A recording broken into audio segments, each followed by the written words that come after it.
one where we talk about democratizing experiences, episode 3. And I am with Tommaso Di Bartolo, the founder and CEO of Phygital, the startup laying the building blocks of spatial experience. How are you doing today, Tommaso? Doing outstanding, Romeo. Very excited for this episode. Oh, yeah, absolutely great. I'm excited for today's discussion as well on the fundamentals of a spatial community. So, let me start by asking you this question.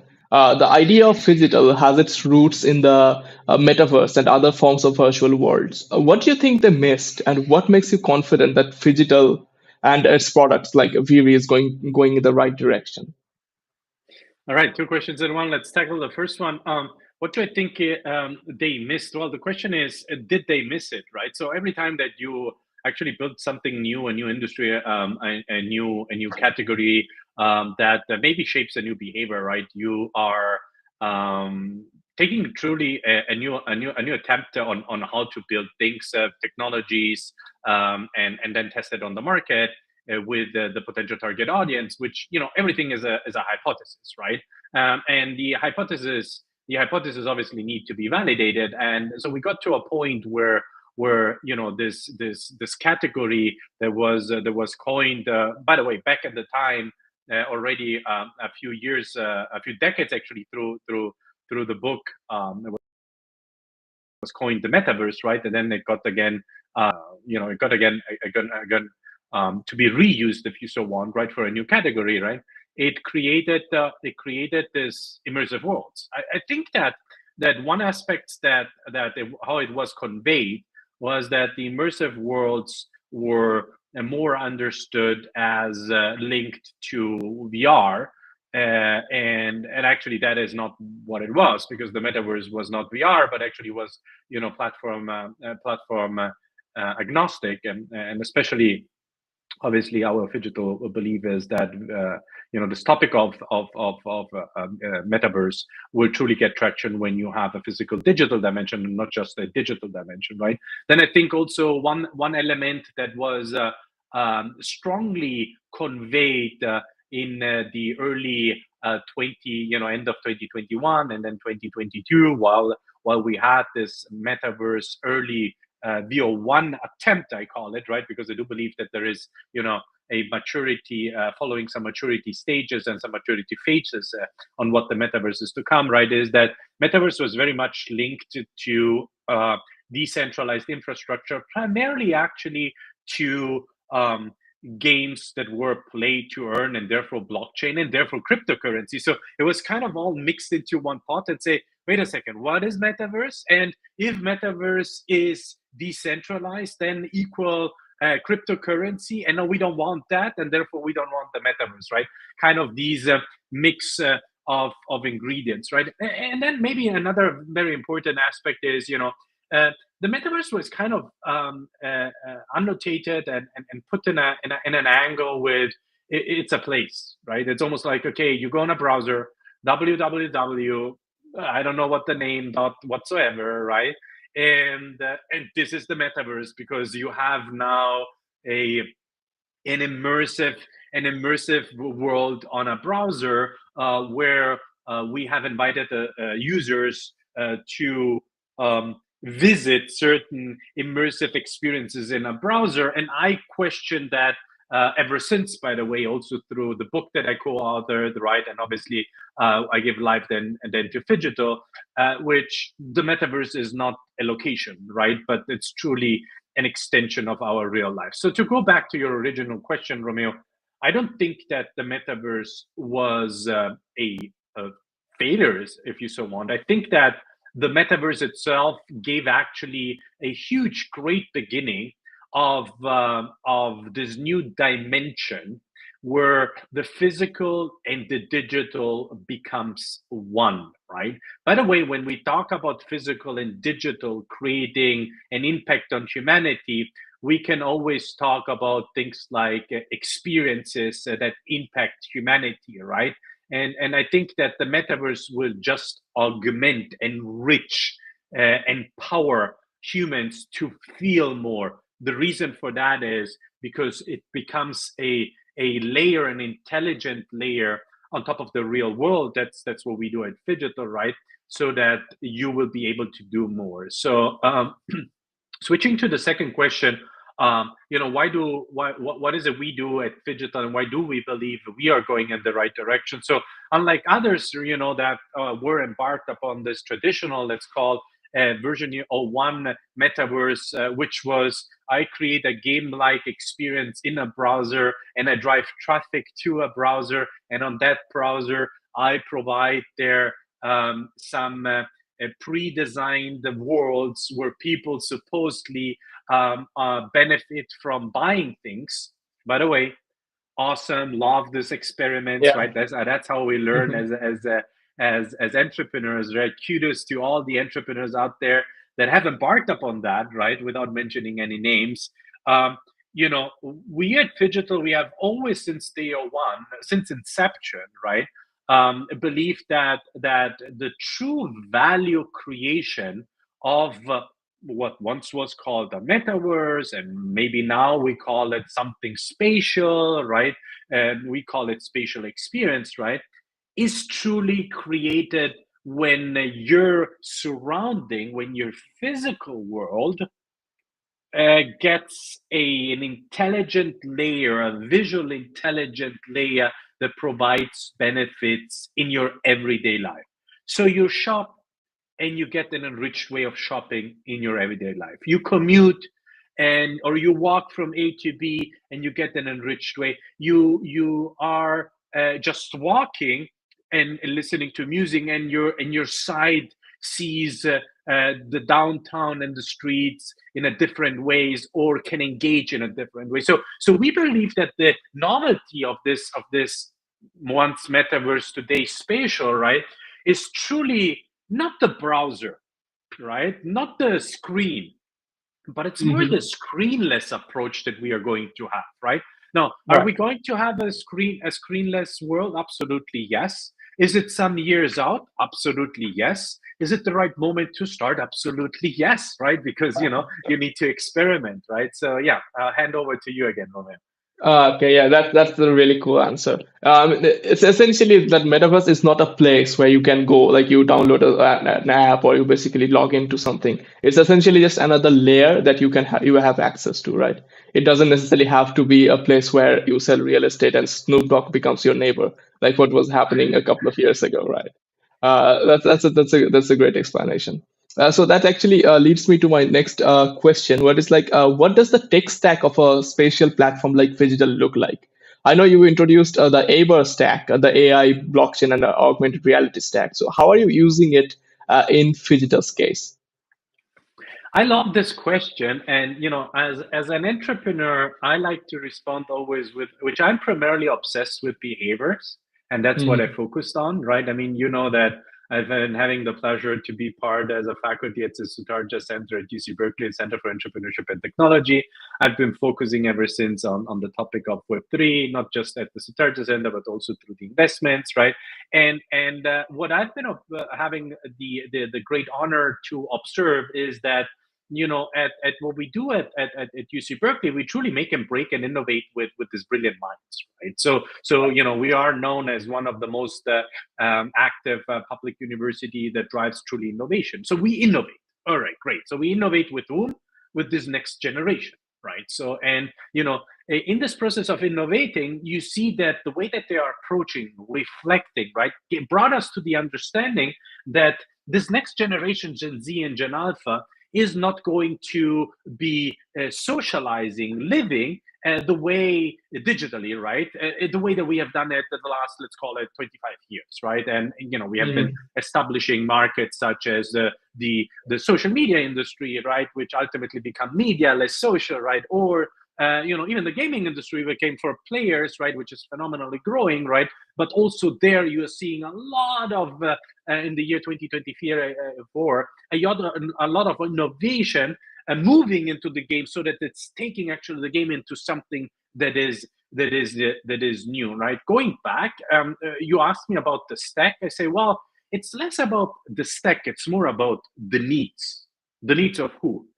When you Right. build innovation, you build it always for the next generation. So what we are building today, it's not for me and you, right? And it's maybe not even for my kids, right? I mean, kids are maybe also a bit too old, but it's truly for those who right now are maybe, let's call it between 8 and 12, 13, that in 5 years' time, as the technology evolves and matures, right, they will be understanding naturally this is extension on top of the real world. Let's talk about needs and attach to needs technologies. So, what are needs? So, need number one that users have is, hey, this doom scrolling that I've been doing, right, Hmm. on social is, I do it, and I don't know if I'm addicted, but I still do it. I don't know if it's benefiting me, but I still do it. So there is by now this conscious realization of, yeah, I doom scroll. And even though it's annoying, and in brackets, I want to say social media was actually born to kill boredom. So it's now Yeah. it's annoying, right? So even though it's annoying, I don't have any other option. Well, what else can I do? Yeah, I can go to game, but I'm still then I don't scroll, but then I'm a gamer, and not everybody categorizes themselves as a gamer. So problem number one, these two-dimensional things, I need more immersiveness and maybe beyond screens and browsers, right? So we interviews on a weekly basis, dozens and dozens of students, because that's what digital serves, students that are on campuses, right? And they say, yeah, what I'm really lacking is outside engagement. So all right, good. We are too much in front of a screen. Two-dimensional UI UX sucks. It's broken, right? The world around us is too static. What if you have a physical digital dimension? Boom, all of a sudden XR AR makes sense, right? Now, is this novelty? Absolutely yes.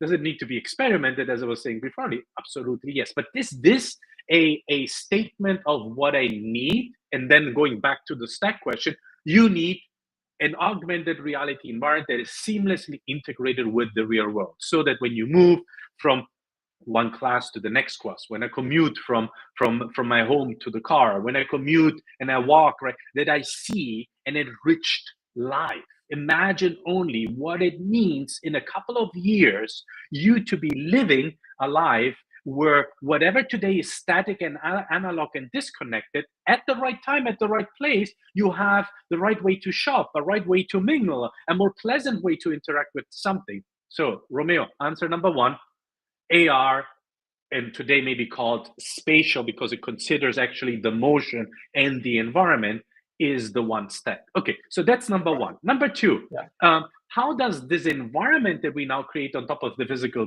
digital world, how does this actually come to life? Are we going to hire hundreds of designers and hundreds of developers that say, if Romeo walks down Palo Alto University and is at the Pete's Coffee, then please? No, that is all too static.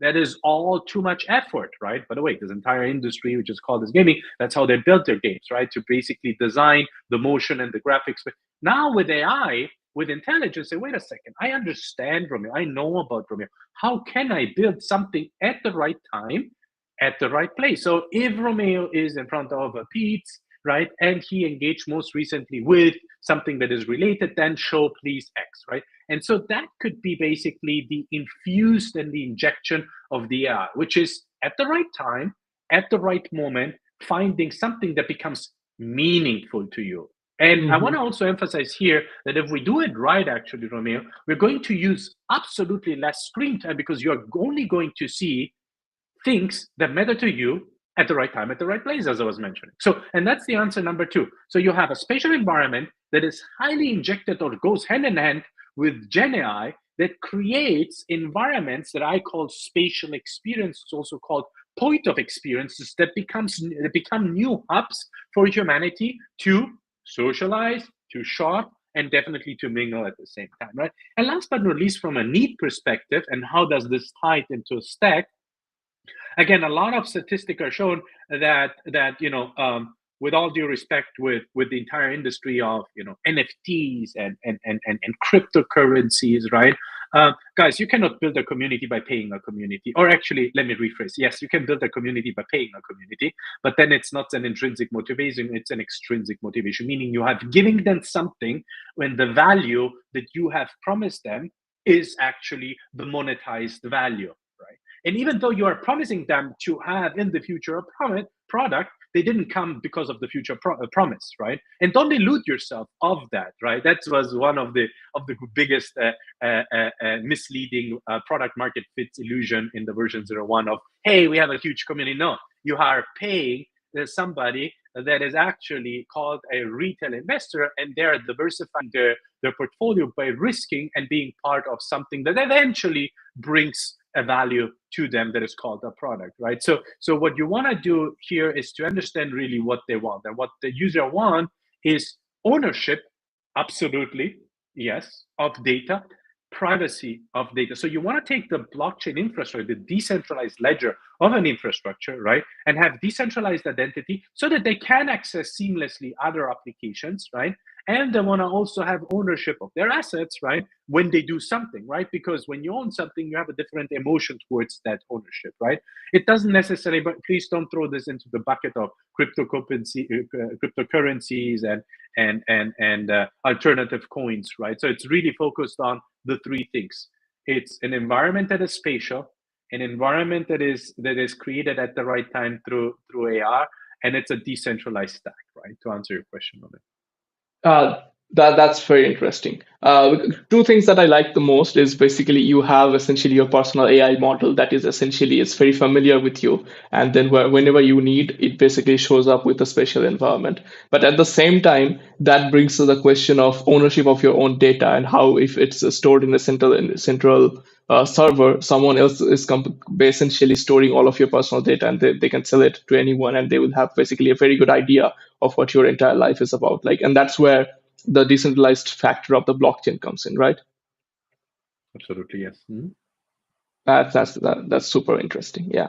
So let me go to my next question, which is this is actually a three-part question now. So you are building Phygital with a smartphone first approach. Obviously, that is the primary device that people use. So what are your thoughts on the VR headsets like Oculus, Apple Vision, the Orion smart glass that Meta is bringing in? That's number one. And do you think how successful are they in merging the physical with the digital right now?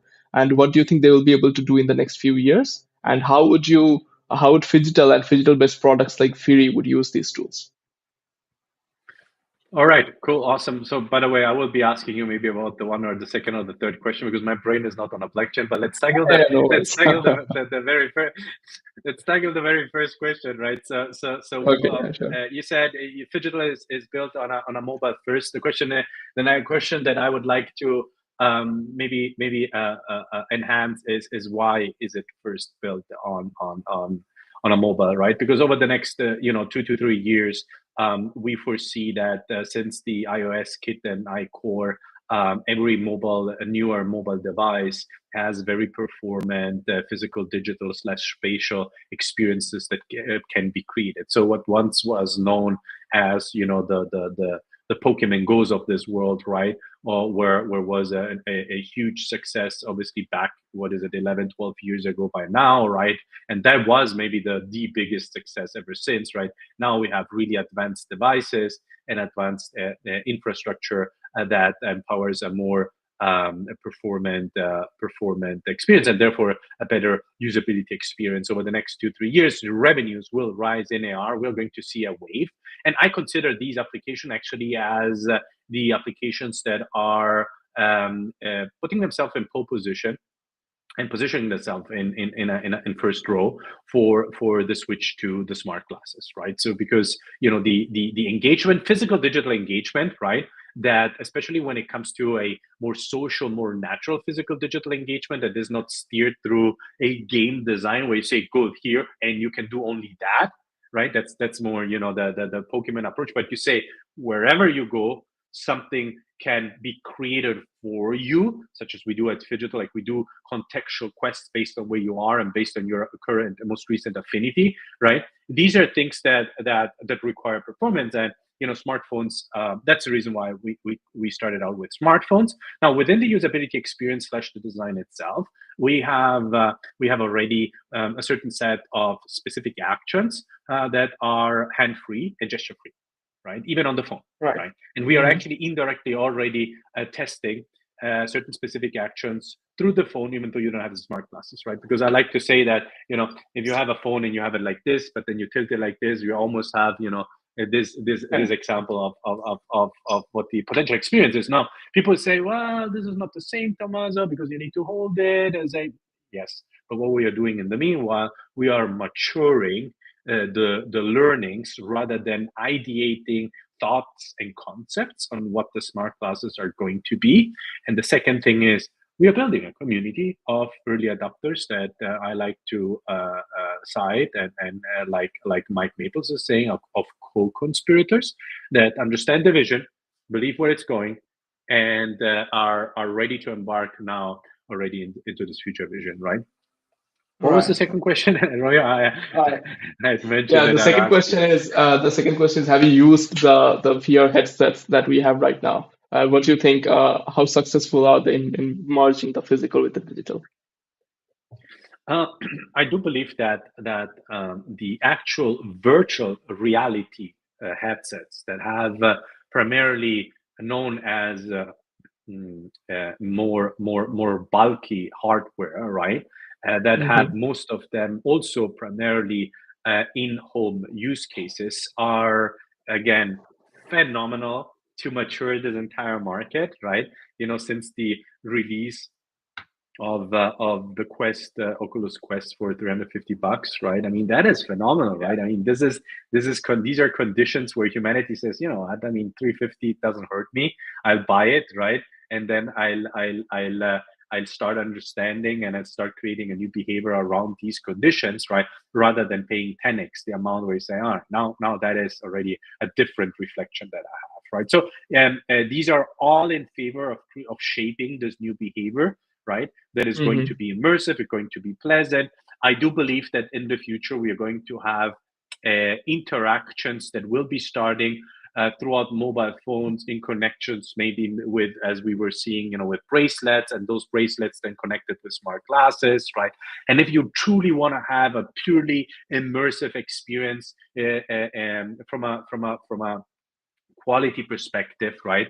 Not on the go, but more at home, then you go into VR. So I do believe that for each and every one of this hardware, will they have specific use cases. Now, what are the use cases that I think that will find the biggest adoption? Obviously, things that we use every day, everywhere, and that's not going to be the VR environments, just simply because of the preconditions that need to be established in order for that experience to take place. So talking about smart glasses, right?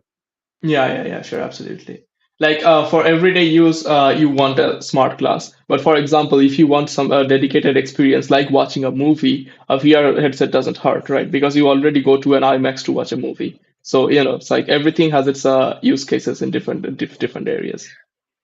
Yeah, I do believe also that the level of I mean, you mentioned movie equal entertainment, right? But the level also of fun, which could be kind of directly, indirectly related to game-like experiences, right? Imagine that you're walking down the street, you're outside, you're in the office, right? Whatever, right? And the world around you has kind of your bespoke flavor, either a theme, a topic, right? Or every action that you take, even you're pouring your coffee, could be gamified, right, through these new models of spatial experiences, right? So, but it doesn't really impact you, or disturb you, or interfere your daily routines. Now, when you get home, your brain is different. You don't want to have your maybe your smart class. You say, okay, now I want to dedicate more time entertainment or Yes. really gaming, and you want to have the true game experience, and then you sit in front. So that's the reason why I actually also like to differentiate, Romeo, between the behavior of